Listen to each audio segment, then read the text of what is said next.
Salut à tous et bienvenue sur ce nouveau podcast, c'est Tony et comme vous le savez, c'est toujours pour moi un grand plaisir de vous retrouver pour démarrer cette nouvelle semaine ensemble. Alors je crois que j'ai jamais attendu aussi longtemps pour enregistrer le podcast. On est dimanche après-midi, il sort demain matin, mais c'était une semaine vraiment de folie puisque samedi a eu lieu notre première masterclass. Je ne sais pas comment vous dire, c'était juste génial. Vraiment fantastique. Je voudrais passer du temps à remercier vraiment tous les gens qui ont participé à la master, mais je voudrais pas faire trop long. Je vais pas remercier tout le monde un par un, mais vous savez, j'ai essayé de parler vraiment presque à tout le monde. Alors je suis désolé pour ceux à qui j'ai pas pu parler pendant la journée ou avec qui on n'a pas assez échangé. Mais c'est vrai que c'était très intense entre l'organisation, les passages de chacun pour respecter le tempo. C'est la première fois qu'on organisait un séminaire. Voilà, je savais que c'était du boulot, je me rendais pas compte peut-être à quel point. Donc voilà, toute la semaine ça a été pas mal de boulot pour l'organiser, d'autant plus que j'ai dû descendre dans le sud pour aller voir une LCD. Donc c'était un petit peu, voilà, quand même pas mal de boulot.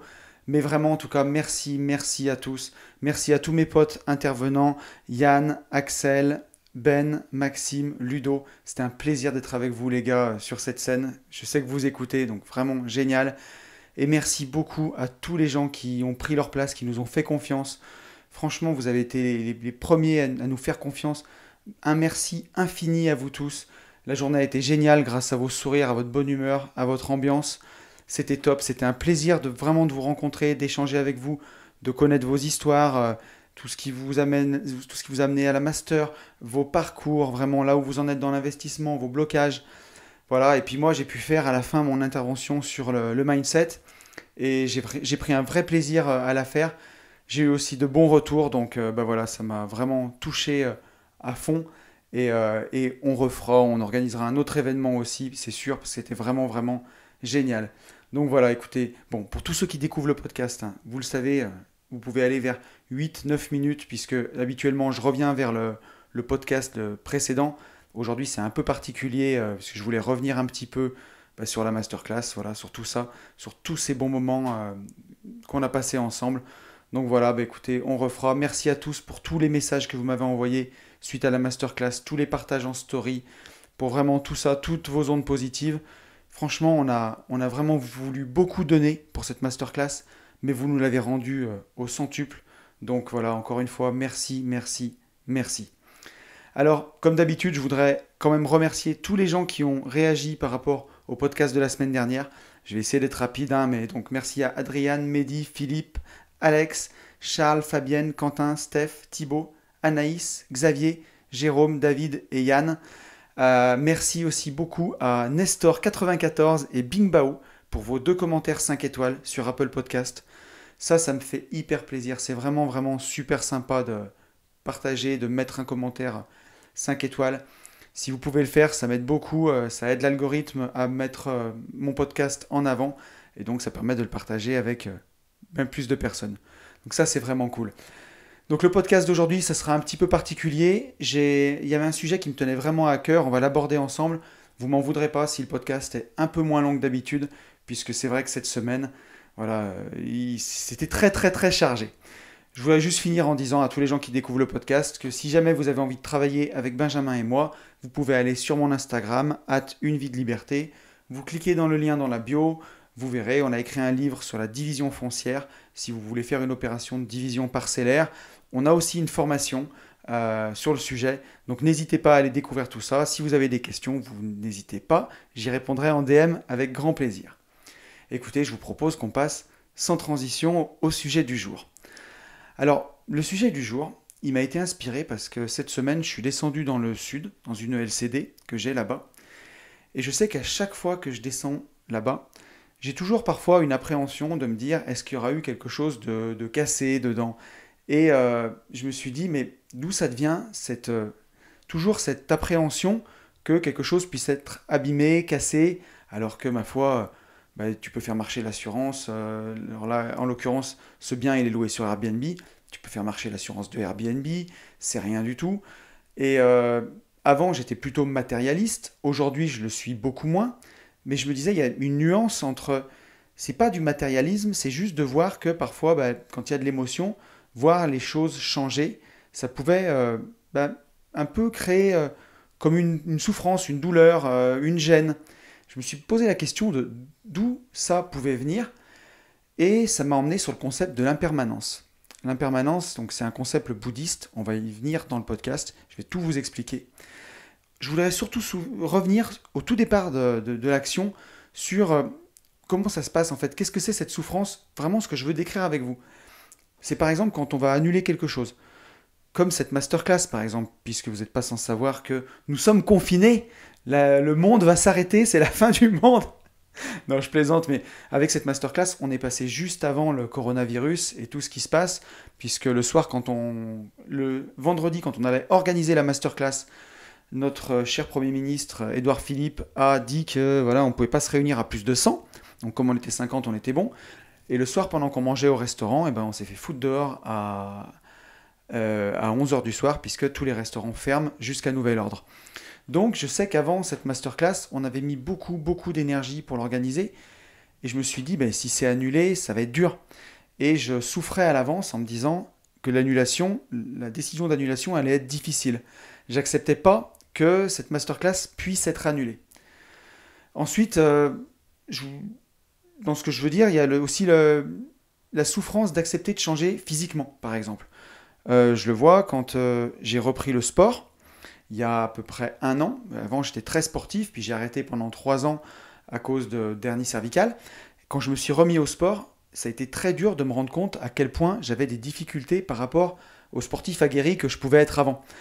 Et voilà, d'avoir les boules de ce changement, en fait, de se rendre compte du changement physique que j'ai eu, l'acceptation de changer physiquement.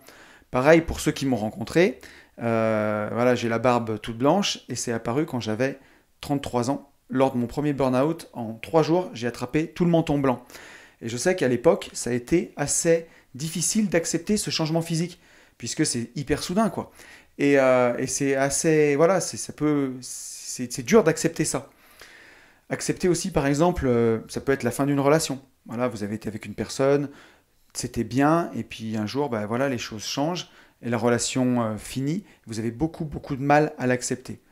Et comme je l'ai dit tout à l'heure, voilà, un bien immobilier qui se dégrade. Pour nous, investisseurs qui avons du patrimoine, c'est souvent super dur de voir son patrimoine se dégrader. Je m'en souviens pendant le séminaire avoir parlé avec Dave, qui me disait que voilà, lui, quand il mettait un bien immobilier en location, s'il y avait une trace sur un mur, qu'il le voyait, ça pouvait le rendre malade. Des choses comme ça. Alors que franchement, quand on est là, moi des fois je regarde, je me dis mais tu devrais pas te rendre malade comme ça. Si on achète un bien, on sait que au bout de quelques années, il va vieillir, il y aura peut-être une façade à faire, il y aura peut-être une toiture. Et c'est comme ça que sont les choses. Elles évoluent, elles changent, et grosso modo, faut l'accepter, quoi. Et puisque les choses sont impermanentes, par nature, les choses changent en permanence. Comme une fleur qui va naître du sol, qui va s'épanouir, qui va être très belle, et puis qui va faner et mourir. Et aussi, il n'y a pas besoin de chercher plus loin, mais comme nous, les êtres humains, voilà, qui naissons, qui vivons, qui grandissons, qui avons plein de rêves, et puis qui un jour sommes voilà, au crépuscule de notre vie, et puis mourrons. Tout passe et tout change en fait. Et donc, il faut arriver à accepter cette impermanence. Mais c'est facile à dire comme ça. Donc pendant tout ce podcast, je voulais voir si déjà vous vous reconnaissez dans ces choses-là. Voilà, ne pas supporter qu'un événement que vous attendez énormément soit annulé. Ne pas accepter, voilà, de vieillir peut-être. Ne pas accepter qu'une relation se termine ou que votre patrimoine arrive à maturation, parfois se dégrade, qu'il faille l'arbitrer. Que ce soit des choses qui vous dérangent en fait.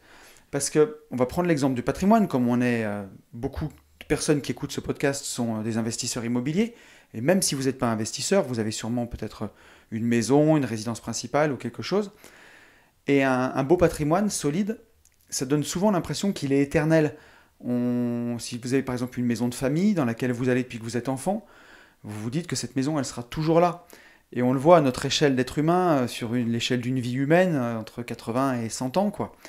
Mais en fait, les choses, elles passent, et la maison qui vous plaît, peut-être votre maison de famille, peut-être qu'il y a 100 ans, 200 ans, elle n'était pas là, et sûrement dans 100 ans, elle aura été rasée, elle aura peut-être laissé la place à autre chose, et en fait, tout passe.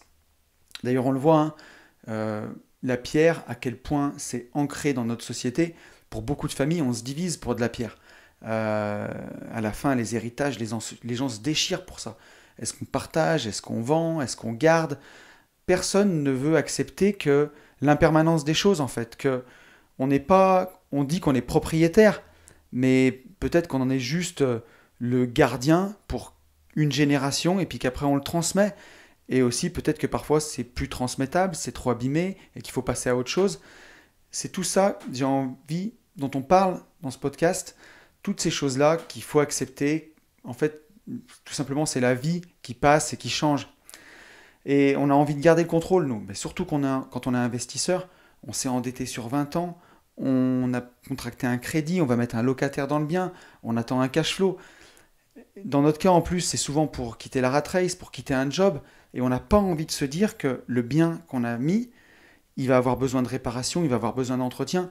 Pour nous, on veut construire quelque chose de solide, on veut que ce soit durable. Et souvent, je l'entends de la bouche d'un investisseur, on a du mal à l'accepter, de se dire que ben voilà, tous les 5 ans, il va falloir peut-être refaire un coup de peinture, il va falloir nettoyer, il va falloir remettre propre. Tous les 15 ans, il va falloir refaire une cuisine et une salle de bain. Et peut-être que tous les 25 ans, il va falloir jeter un coup d'œil à la toiture et un coup d'œil à la façade. Et toutes ces choses-là, il faut les anticiper, il faut mettre de côté pour tout ça, pour vraiment accepter qu'on a beau acheter de la pierre ou quelque chose de solide, et ben les choses changent, et les choses changent en permanence. C'est d'un jour sur l'autre, on s'en rend pas compte. D'une année sur l'autre, on le voit déjà plus. Et d'une décennie sur l'autre, c'est flagrant. Le temps fait son œuvre, en fait, et tout simplement, les choses changent. Et prendre, en fait, conscience que ces choses ne durent pas, pour l'homme, c'est vraiment une source de grande souffrance, en fait. Alors là, on a parlé de Pierre, mais ça peut être d'une relation. Prendre conscience, vraiment accepter que les choses changent, qu'un être, non seulement la relation peut s'arrêter parce qu'on ne s'entend plus, mais aussi un être cher, on peut le perdre. Et rien que penser à ça, ça peut énormément, énormément nous faire souffrir. Parce que l'être humain, la façon dont on est fait, on a le fantasme qu'on peut avoir 1, 2, 3, je vais y arriver. L'être humain, tel qu'on est fait, on peut avoir le fantasme qu'on peut avoir à la fois la paix et l'intensité, en fait. On veut une vie intense, on veut une vie pleine de sensations, on veut une vie où on va en tirer tout le jus, quoi, une vie où on s'éclate, et à la fois on veut avoir la paix. On ne veut pas être ennuyé, on ne veut pas qu'il se passe des choses qui nous sortent de notre zone de confort. Et ça, c'est pas possible. On ne peut pas vouloir avoir un patrimoine de 15 appartements pour être libre financièrement, et à la fois que ce patrimoine-là ne nous demande ni travail, ni entretien, ni rien du tout. Et Yann nous l'a très bien expliqué, je m'en souviens dans sa présentation, à la masterclass, pour ceux qui ne l'ont pas fait, qui n'étaient pas là, il nous a fait une présentation sur la location courte durée, et il expliquait qu'il faut se mettre en tête que chaque année, un appart sera ruiné. Voilà, c'est comme ça. Il nous disait, il faut se le mettre en tête, il y a des assurances, ne mettez pas d'émotion, vous le savez, chaque année, vous aurez un appart qui sera dégradé. Et en fait, ça, plus vite on l'a accepté, moins on en souffre.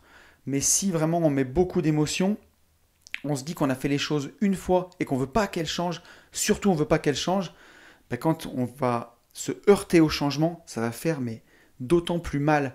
Et j'en parle en connaissance de cause, puisque c'est un point, moi, sur lequel il faut que je travaille. J'ai eu envie d'aborder ce sujet parce que pour moi, c'est quelque chose de difficile. Et à discuter avec du monde, on se rend compte que c'est difficile pour beaucoup de gens. Et en fait, concrètement, refuser cette impermanence de la vie, refuser ça, c'est refuser la vie, tout simplement. C'est vouloir jouer la sécurité à tout prix, et à vouloir faire sécurité, sécurité, sécurité, on fait rien du tout, quoi. On fait rien. Alors on peut se dire que voilà, ne rien faire, rester dans sa vie, plan-plan, dans son CDI, c'est aussi la sécurité. Mais on le voit aujourd'hui, même un CDI, c'est pas la sécurité. Et justement, pourquoi il y a des gens qui descendent dans la rue, pourquoi il y a des gens qui manifestent? Là, il y avait le coronavirus et il y avait quand même des gilets jaunes dans la rue, parce que les gens veulent la sécurité, pensent que la sécurité leur est due, et n'acceptent pas justement cette impermanence, que même on est dans une société qui change, et qu'aujourd'hui un CDI, c'est plus autant de sécurité qu'avant. Et peut-être que la sécurité, c'est tout simplement de se prendre en main, en fait, d'accepter que il y aura moins de sécurité, il y aura peut-être plus de liberté. Il faudra compter pas que sur soi, parce que c'est pas du tout ça, on compte sur les autres, mais en tout cas pour agir dans notre vie et pour nous rendre heureux, il faut compter que sur nous, quoi. Et pour ça, plus on accepte que les choses sont impermanentes, plus c'est facile. Alors dans mes recherches, je suis tombé sur la religion bouddhiste, puisqu'on ne peut pas parler d'impermanence sans parler de religion bouddhiste. Alors dans ce podcast, il y aura deux petits points. On va aborder des choses autour de la religion. Alors voyez ça bien sûr comme un aspect théologie, on va dire, surtout pas dogmatique ou religieux. On n'est pas là pour parler de religion ou débattre sur la religion. Mais bon, les religions, c'est des choses qui sont anciennes. Et dedans, au-delà de l'aspect dogmatique, il y a aussi tout simplement une notion de sagesse parfois et de valeur. Donc c'est plutôt de ce côté-là que je voudrais qu'on le voit. Je préfère faire un petit disclaimer. Mais donc en religion bouddhiste, le Bouddha a recommandé de réciter chaque jour 5 remémorations pour être plus heureux.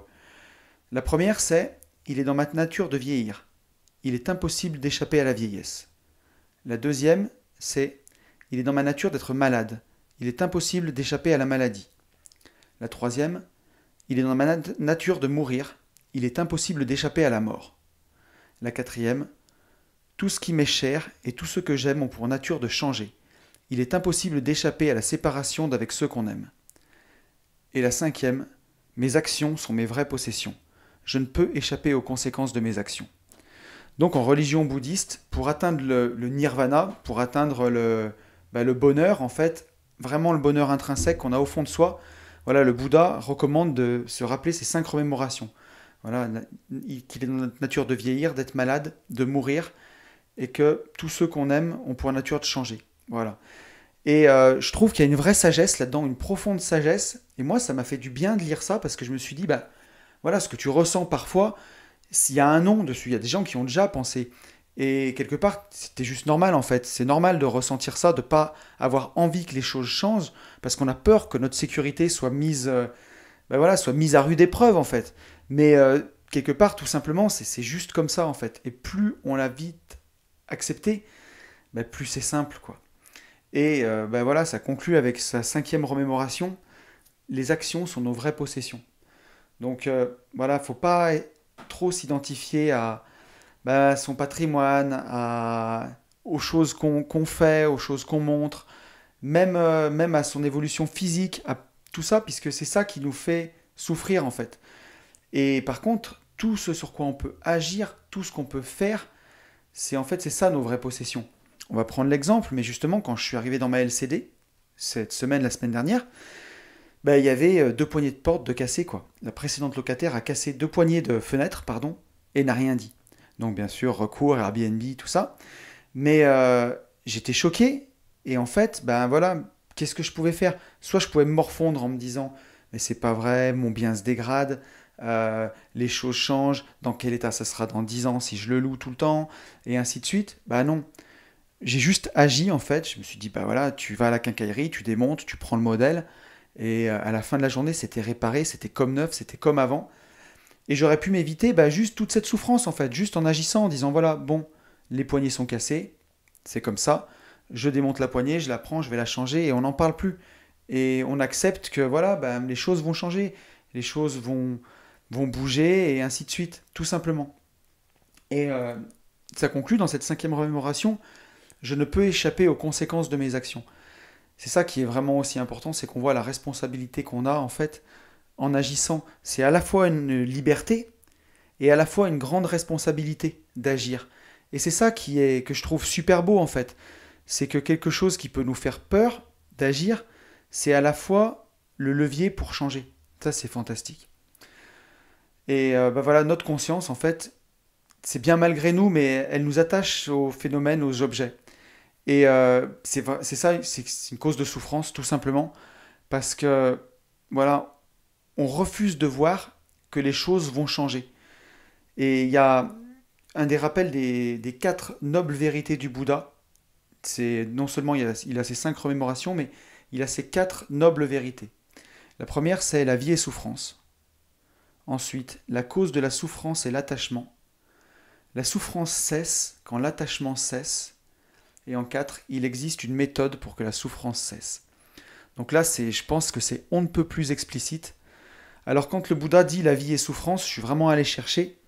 C'est pas une souffrance physique, quand on a mal à la cheville parce qu'on s'est tordu la cheville, ou quand on souffre parce qu'on a une maladie. C'est pas cette souffrance-là qu'il exprime, le Bouddha. C'est vraiment la, la souffrance que crée en fait l'attachement. Toutes ces choses que j'ai exprimées au début, en fait, toute la non-acceptation. Quand il parle de souffrance, il faut comprendre la non-acceptation, en fait.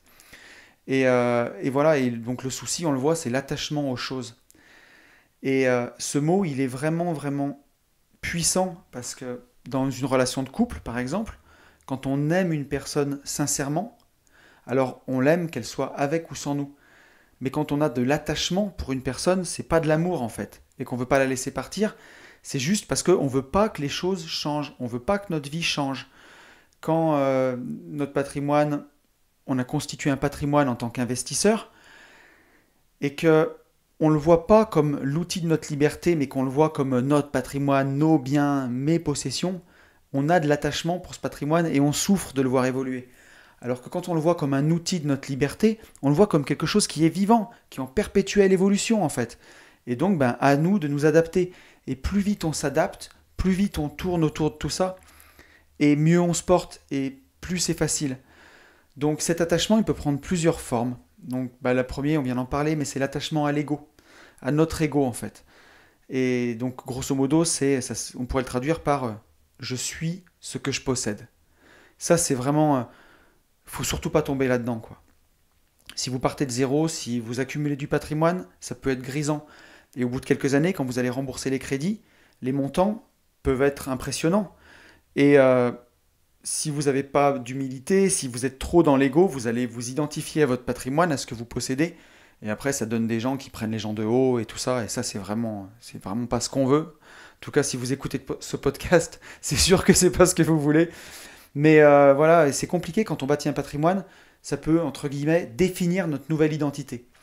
Et ça, il faut y faire très très attention. Mais il y a aussi un attachement à la souffrance. Et ça, je sais que je peux en parler parce que dans la présentation, par exemple, que j'ai fait à notre masterclass, je parle de mon histoire et j'ai eu pas mal de souffrances dans ma vie. Alors bien entendu, toute proportion gardée, hein. C'est pas ici une compète de celui qui a souffert le plus. Tout ça, c'est très très personnel. Je parle seulement de mon histoire et de la façon dont je l'ai vécue. Mais je pouvais à une époque presque m'identifier à cette souffrance. Et ça, c'est vraiment quelque chose qu'il ne faut pas. Puisque bah, quand on s'identifie à de la souffrance, on ne peut pas être en évolution, on ne peut pas être heureux. On ne peut pas à la fois être heureux et à la fois s'identifier à un passé de souffrance. C'est impossible. Alors vous pouvez vous servir de votre passé et de vos souffrances, de vos blessures pour créer le futur, mais surtout ne pas s'identifier à votre passé. On va prendre des exemples, hein, mais une femme qui aurait vécu une relation difficile avec un homme, qui va se séparer, eh ben, il ne faut pas qu'elle s'identifie à je suis une femme qui a eu un passé difficile. Puisque derrière, ben, avec ce bagage-là, c'est compliqué de construire quelque chose de nouveau.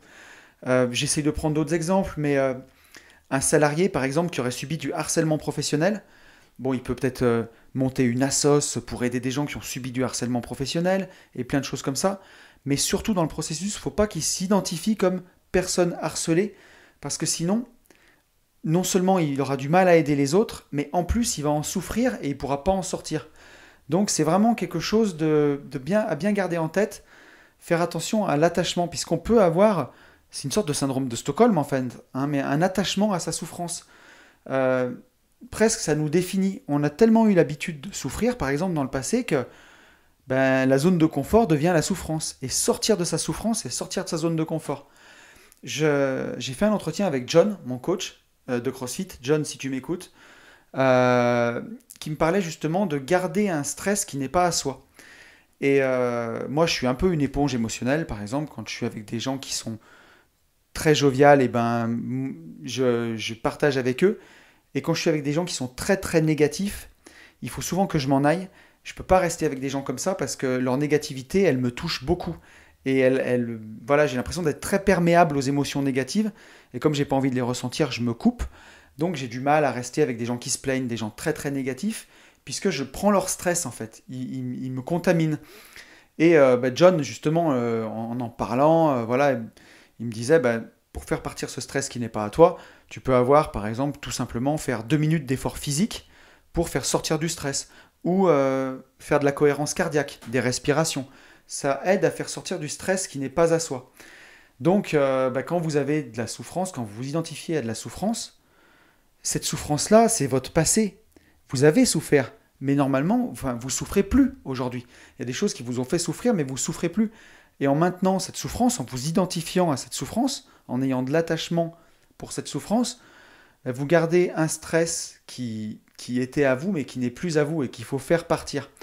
Donc voilà, accepter aussi l'impermanence, qu'on peut souffrir à une époque et ne plus souffrir après. Ça va dans les deux sens. C'est vraiment puissant comme truc, c'est incroyable. Donc voilà, on a vu attachement à l'ego, attachement à la souffrance, l'attachement aux choses matérielles, bien entendu. Donc on en a beaucoup parlé avec le patrimoine, mais tout simplement, hein, ça peut être aussi sur une paire de Stan Smith. Hein. Je connais des gens qui ont une rayure sur la paire de Stan Smith. Moi, si ça m'arrive, ça va me foutre les boules, mais un quart d'heure, quoi. Je connais des gens, ça leur fout les boules pendant une semaine. Donc, il faut faire super gaffe, puisque, ouais, voilà, il faut faire attention à ces choses-là. Ne pas trop s'attacher aux choses matérielles, c'est facile à dire quand on travaille dur et quand, voilà, on sait ce que les choses peuvent coûter. Mais il ne faut pas oublier que c'est que des choses et que c'est pas vraiment ça qui est important. Et surtout accepter que l'impermanence, c'est la véritable nature de l'univers. Voilà. Tout ce qui naît est amené à disparaître. Et nier ça, c'est nier la vie, tout simplement. Donc il faut apprendre à lâcher prise, en fait, pour accepter l'impermanence. Alors le lâcher prise, on va en parler ensemble, mais puisque c'est facile à dire lâcher prise, mais on va vraiment définir ce que c'est et ce qu'il faudrait faire. Mais voilà, il faut vraiment, en tout cas, apprendre à lâcher prise pour accepter cette impermanence. Il faut accepter que tout est en mouvement, tout est en transformation. Et s'adapter, c'est la meilleure chose à faire, en fait. Tout simplement. On va prendre mon exemple de poignée de porte dans ma LCD, mais ça m'a vraiment contrarié, ça m'a même sincèrement contrarié. J'ai même appelé Yann pour lui en parler. Et qui a été sympa avec moi, qui a même un peu fait la nounou, mais voilà, qui me dit, il faut que tu acceptes, mec. Et il a raison. Et en discutant, je me suis rendu compte que derrière, direct, j'ai agi, j'ai changé mes poignets, et puis c'était fini. Mais voilà, puis c'est ce bien-là, j'ai de l'émotion avec. Donc dès qu'il y a de l'émotionnel, de l'attachement, et ben voilà, on le voit, le mot est prononcé, attachement. Mais il faut accepter ça, voilà. Tout est en mouvement, tout est en transformation. S'adapter, c'est la meilleure chose à faire. Et vraiment, il y a des choses, c'est facile à dire, il y a des choses plus graves dans la vie, bien entendu. Et justement, exactement, il y a des choses plus graves et toutes ces choses-là, elles doivent couler pour que justement, on ait du temps et de l'attention pour les choses qui méritent vraiment notre attention. Il y a une jolie boussole que j'ai trouvée en fait au cours de mes recherches quand j'ai préparé ce podcast cette semaine pour avoir différencié les deux, quoi. Mais tout ce qui passe dans la vie a un prix, alors que tout ce qui demeure a de la valeur. Et tout ce qui passe, c'est voilà, une maison, un bien immobilier, une voiture, ça a un prix, ça. Voilà, la voiture, ça va finir à la casse. Il y a mon pote Alex du Club des Rentiers qui a eu une phrase qui était exceptionnelle, mais je trouvais ça magnifique. Alors, c'est pas très joliment dit, mais ça me fait délirer. C'est que tout ce qu'on peut acheter avec de l'argent, voilà, ça va soit finir à la casse, soit finir en tas de cailloux, ou soit finir dans un trou de chiottes. Et c'est vrai. Et en fait, tout ce qui a de la valeur, c'est tout ce qui demeure. Et ce qui demeure, c'est tout ce qu'on construit ensemble. À cette masterclass, dimanche, il y avait vraiment, voilà, j'ai pu parler avec vous tous, alors pas tous, et je m'en excuse parce que j'essaie de parler avec le maximum de gens, mais c'était trop bien de vous demander vos parcours, tout ce qui vous a emmené à en être là. Vraiment créer un vrai truc, quoi. Se rencontrer dans le vrai monde, parler entre nous, ne pas se passer à côté, comme on pourrait le faire partout, mais vraiment connecter, quoi. Parce que c'est ça qui compte. Il y a vraiment. Et ça a de la valeur. Voilà, ça a de la valeur. Donc voilà, quand vous avez un truc matériel, vous faites l'action qui va résoudre le problème sans broncher et puis on avance. Donc les remèdes, le premier remède, c'est le lâcher prise. Alors, il ne faut pas confondre lâcher prise et désengagement ou je m'en foutisme. Hein. C'est pas du tout ça. C'est pas de dire mon bien immobilier, de toute façon, il va vieillir, c'est l'impermanence. Vas-y, je fais plus la façade, je fais plus la toiture, on s'en fout. Quand ça s'écroule, et puis voilà. Ça ne veut pas dire ça, lâcher prise. Lâcher prise, ça veut dire je sais que mon bien immobilier va s'abîmer, Et quand viendra l'heure de faire la façade, alors j'aurai mis de côté, je sortirai mon carnet de chèques ou je ferai un crédit travaux et je ferai remplacer ma façade avec un grand plaisir, en souriant et sans souffrir. Voilà, c'est ça. Ça veut dire lâcher prise sur les choses, accepter en fait. Accepter que les choses changent, accepter et puis faire confiance en la vie en fait, tout simplement. Se dire que voilà, ben, aujourd'hui on accepte que les choses changent, c'est pas grave et on fait confiance dans la vie et dans ce qu'elle peut nous apporter. Il y a 15 mois, je lâchais mon boulot, j'avais réussi à avoir mon indépendance financière, mais j'avais que dalle. On n'avait pas de terrain en cours pour notre société. On n'avait pas trop de projets, puisqu'on sortait d'un projet qui était tellement harassant qu'on n'avait même plus le temps de penser. Et il s'est passé des trucs exceptionnels en 15 mois. On a démarré des chantiers, on a acquis des nouveaux biens, on a écrit un livre, on a organisé un séminaire, on a sorti une formation, on a rencontré des tonnes de gens exceptionnels. C'est fou et juste voilà, en acceptant que les choses changent, en changeant, eh ben, on fait confiance en la vie et elle amène sur notre chemin des personnes fantastiques. On peut partager et voilà, juste se jeter dans le bain et voilà, et accepter la vie en fait, accepter l'impermanence, cesser de jouer la sécurité à tout prix et accepter tout ce que la vie elle peut nous emmener quoi. Je le disais au début du podcast, mais voilà, l'être humain, il a le fantasme qu'il peut avoir la paix et l'intensité en même temps, et c'est pas vrai. C'est pas vrai. Si on veut l'intensité, bah, faut accepter qu'on n'aura pas la paix tous les jours quoi. Il y aura des jours au top et il y aura des jours pas bien. J'en parlais avec Dave qui me disait que des fois il voyait le nom d'un locataire s'afficher sur son téléphone et direct il se mettait en stress. Et je le rassure, ça m'arrive aussi parce que voilà, on a des fois parfois des locataires qui sont plus ou moins faciles à gérer. Mais c'est pas parce que une fois tous les 6 mois on va avoir un pic de stress qu'il faut arrêter de louer par exemple. Donc voilà, faut pas jeter le bébé avec l'eau du bain, même si l'expression est pas très jolie. Mais voilà. Donc un des remèdes justement, c'est avoir confiance en soi, tout simplement. Alors quand j'ai fait les recherches de ce podcast, je suis tombé sur un autre truc, un peu religion, mais j'ai trouvé ça joli. Dans la religion catholique, j'ai vu que Jésus avait dit ce que vous contemplez, ce temple que vous contemplez, pardon, des jours viendront où il n'en restera pas pierre sur pierre, tout sera détruit. Et j'ai trouvé ça joli puisque ben, dans ce sujet-là, ça tombait tout à fait bien quoi, dans le sujet de l'impermanence. Ce temple que vous contemplez, des jours viendront où il n'en restera pas pierre sur pierre, tout sera détruit. On voit que même dans la religion catholique, ben, il y a cette notion aussi d'impermanence. Et il y avait une autre phrase qui m'a interpellé, c'est que Jésus a dit aussi, détruisez ce temple, en 3 jours je le relèverai. Alors bien entendu, hein, comme vous le savez, j'ai dit tout à l'heure, c'est pas une question de religion, de débat ou quoi que ce soit. Vous voyez plus ça dans l'aspect voilà, étude des religions, théologie. Et quand Jésus il parle de temple, il dit pas que la maison qui est tombée, on va la reconstruire en 3 jours. De ce temple-là, c'est de son corps en fait qui parle. Et en disant en 3 jours je le relèverai, ça veut quelque part dire que en construisant ce temple, il parle de son corps, donc son temple intérieur en fait, on va dire son mindset, ben voilà, en 3 jours je le relèverai. Et j'ai trouvé ça cool de faire le lien avec ça. C'est que voilà, la pierre, elle peut tomber, elle peut passer, et tout sera détruit avec le temps. Et c'est juste comme ça. Mais par contre, que son temple intérieur, son mindset, si vraiment on en prend bien soin, si on a confiance en soi, ben en 3 jours je le relèverai. Voilà, c'est que quand on a vraiment, on prend soin de son temple intérieur et qu'on fait vraiment marcher à fond son mindset, quoi, qu'on a un mindset qui est vraiment d'acier, et ben toutes les choses qui peuvent nous arriver, toutes les embûches, et ben voilà, on les surmonte. C'est pas grave, on passe au-dessus. On s'est fait des copains, comme dans un séminaire. On sait que ouais, si on a un embrouille dans sa coloc, on peut appeler un pote. Si on a une embrouille dans sa LCD, on peut appeler un pote. Et ainsi de suite. Et on a du soutien autour de nous. On a un bon état d'esprit et on peut se relever, quoi. Donc voilà, ça revient à améliorer sa confiance en soi. Tout simplement, si vous avez plus confiance en vous, si vous prenez soin de vous, et de vraiment prendre le temps et l'énergie et le travail, j'ai envie de dire même, d'améliorer votre confiance en vous, eh ben, vous accepterez beaucoup plus cette impermanence des choses. Et ça, je le vois, puisque moi, niveau confiance en moi, je viens de tellement loin, que je le vois bien qu'aujourd'hui, je me remets beaucoup plus quand, voilà, on a pris l'exemple d'un bien immobilier qui se dégrade, mais quand il y a quelque chose à faire comme ça, là, il y a quoi? Il y a 6 mois, j'ai eu le cas de retrouver un appart où la locataire est partie à la cloche de bois, donc ça veut dire en laissant la porte ouverte, quoi, hein, tout simplement, et de retrouver l'appart ravagé.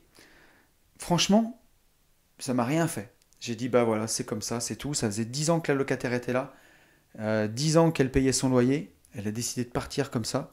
Je l'ai retrouvée sur Facebook, elle est partie à Tataouine, quoi. Et je me suis dit, ben, c'est juste comme ça, quoi. Et 1 mois et demi après, l'appartement était refait entièrement à neuf, reloué, et voilà. Et tout ça parce que j'avais confiance, beaucoup plus confiance en moi qu'avant. Je me suis dit, ben, c'est bon, je vais surmonter ça, ça va aller. Je vais trouver un artisan, je vais aller faire les courses à Brico Dépôt, je vais réparer, et ça va le faire. Et voilà, et on avance, on se plaint pas, c'est pas grave, ça fait partie du parcours d'un investisseur. Une fois en 10 ans, c'est rien, et ainsi de suite. Et ça marche quand on a des solides fondations à l'intérieur de soi, en confiance. Si vraiment en confiance on est vraiment zéro, ça va pas quoi. Ben quand il va vous arriver ça, ça peut vous effondrer. Donc voilà, pour accepter l'impermanence des choses, un petit conseil que je dirais, je pense qui a marché pour moi en tout cas, c'est d'améliorer sa confiance en soi. Et ensuite, bien entendu, hein, la méditation, si j'en parle pas pendant un podcast, je tombe malade, mais la méditation peut vraiment aider à améliorer la confiance en soi et à évacuer cet excès de stress qui est dû à la non-acceptation des choses et donc à l'impermanence. Alors j'en ai parlé avec Gaëtan, quand on s'est vu au séminaire. Gaëtan, je te salue parce que ça me fait plaisir de pouvoir dire ça. Si la méditation pour vous ça coince, parce que Gaëtan m'a dit qu'il avait un peu de mal, et en plus il a 3 enfants, donc à la maison, souvent moi j'en ai 2 et je sais ce que c'est, pour se trouver un moment de calme et de tranquillité c'est vraiment pas évident, et moi je lui conseillais de le faire par exemple pendant une séance de sport. Si on aime la muscu par exemple, pendant une séance de muscu, on peut se mettre les écouteurs avec n'importe quelle musique, hein, mais laisser aller son esprit, c'est une forme de méditation. Et la meilleure que je connais aussi, c'est d'aller courir tout simplement. On met son casque, on met ses écouteurs, on se met une musique, peut-être plutôt une musique sans parole à la limite. Voilà. Et je dis par exemple une musique sans parole, alors pas forcément de la méditation, mais moi, passé un temps quand je bossais, et ça c'est mon pote Rudy Koya qui le faisait, il se mettait la musique de Man of Steel, du film de Superman. C'est super bien cette musique, je me rappelle, et j'avais fait parce qu'il disait qu'il le faisait, lui aussi pour me concentrer, pour écrire, c'est un peu la musique épique quoi, de super-héros. Je pense que pour aller courir, c'est une musique qui passe bien, quoi. Et en même temps, ça peut permettre de plus ou moins méditer tout en courant, en fait, tout simplement. Puisque, on le voit, quand on court, notre cerveau, il part dans tous les sens. Et puis au bout d'un moment, il part dans des idées. Et là, ça peut vraiment être une forme de méditation, pour ceux qui ont du mal avec la méditation classique, pour vous permettre voilà, d'aller au-delà de l'ego et d'aller bâtir votre confiance en vous grâce à ça en fait, grâce à la méditation, mais d'une façon un petit peu différente. Donc voilà, méditation pour ceux qui aiment et pour ceux qui ont du mal, du sport. Ça peut être même moi je fais du crossfit, pendant un watt de crossfit, pendant 15 minutes, je vous rassure, on est en plein effort, on a le temps de penser à rien. Et moi, qui médite beaucoup, je compare vraiment ça à de la méditation, d'une certaine façon. Donc ça peut vraiment être un super axe. Et on arrive à la conclusion de ce podcast. Et pour conclure là-dessus, je voudrais justement vous dire que ces choses impermanentes, elles sont parfois pénibles, mais elles sont surtout magiques, vraiment magiques. Et la meilleure chose qu'il y a à faire, c'est d'en profiter. Je vais reprendre l'exemple du séminaire qu'on a vécu hier, mais c'était fantastique de tous vous rencontrer, tous vous croiser, échanger tout ça, c'est génial. Partager ce podcast avec vous, c'est génial. Quand je vois vos messages, ça me fait trop plaisir.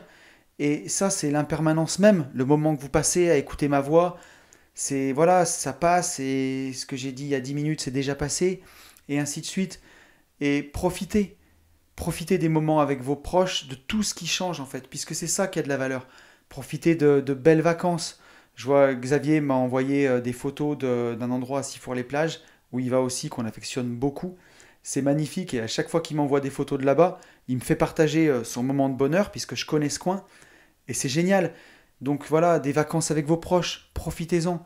Une discussion avec un ami, c'est génial. Une discussion profonde avec un pote, c'est des choses qui sont précieuses.